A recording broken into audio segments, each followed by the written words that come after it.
ஏன்னா சிம்மராசியை பொறுத்த வரைக்கும் அடுத்து வரக்கூடிய ஒரு வருட காலங்கள் ஒரு மிகச்சிறந்த வருஷம் உங்கள் வாழ்க்கைக்கு. குறிப்பாக வர மார்ச் மாதம் 6ஆம் தேதி வரைக்கும் சிம்மராசிக்கு சரியான பீரியட்.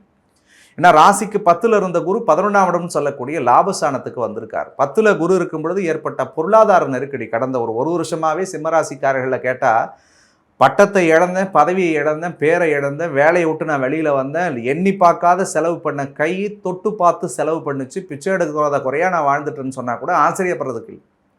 யார்கிட்ட போய் கேட்கறது, யார்கிட்ட போய் நம்ம வாங்குறது, அல்லது வாங்கினது கொடுக்க முடியலையே அப்படின்லாம் புலம்பிட்டு இருந்தீங்க. பட் அந்த சிக்கல்கள் எல்லாம் மாறும். ஏன்னா சிம்மத்தை பொறுத்த வரைக்கும் எப்பொழுதுமே நான் பலமுறை சொல்லக்கூடியது தான், சிம்மம்னா சிங்கம். தனிப்பட்ட முறையில் உங்கள் வாழ்க்கையை செதுக்கி வாழக்கூடிய தன்மை உங்கள் ஜாதகத்துக்கு உண்டு. யார்கிட்டையும் அடிபணிய மாட்டீங்க, அதே மாதிரி யாரையும் எதிர்பார்த்து நிற்க மாட்டீங்க, யாருக்கும் கூலகும்பிடு போடுற பழக்கம் உங்களுக்கு கிடையாது. சரின்னா சரி, தப்புன்னா தப்புன்னு நேர்மையை நோக்கி வளரக்கூடியவர்கள். ஆதிக்கம் நிறைஞ்ச இடத்துல 100 பேர் மத்தியில் நீங்கள் இருந்தால் கூட உங்களை தான் ஷைனாக இருக்கணும்னு நீங்கள் எப்பவுமே நினச்சிக்கிட்டே இருப்பீங்க.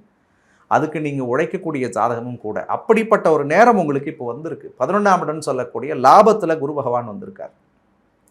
லாபகுரு சிம்மராசிக்காரர்களுக்கு முதல் விஷயமா நான் சொல்லக்கூடியது பொருளாதார முன்னேற்றத்தை ஏற்படுத்தும். ஸோ பண ரீதியான சிக்கல்கள் எல்லாமும் உங்களுக்கு சரியாகும். டிரான்சாக்ஷன்ஸில் இருந்து வந்த சிக்கல்கள் எல்லாம் சரியாகும். கடன் பிரச்சனையில் மாட்டிகிட்டு இருந்தவங்களுடைய சிக்கல்கள் எல்லாம் சரியாகும்.